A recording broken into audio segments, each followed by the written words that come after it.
কি সুন্দর দাড়ি, যত ঘাস খায় তত নড়ে, এটা দেখেছেন?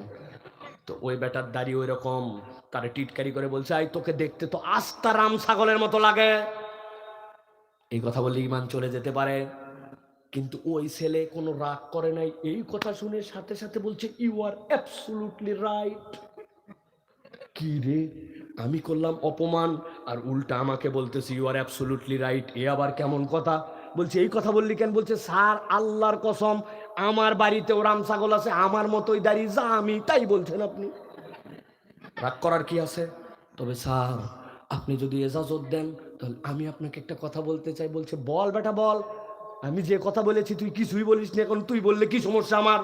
বলছে স্যার আমার দাড়িটা রাম ছাগলের মতো, এই জন্য আপনি আমাকে ছাগল দাড়ি বলছেন, আমি বুঝছি কথা ঠিক, কিন্তু স্যার আপনার চেহারার দিকে যতবার আমি তাকাই আমাকে দেখতে যেরকম রাম ছাগলের মতো লাগে, দাড়ি থাকার কারণে আপনাকে দেখলে আমার কুত্তা কুত্তা লাগে।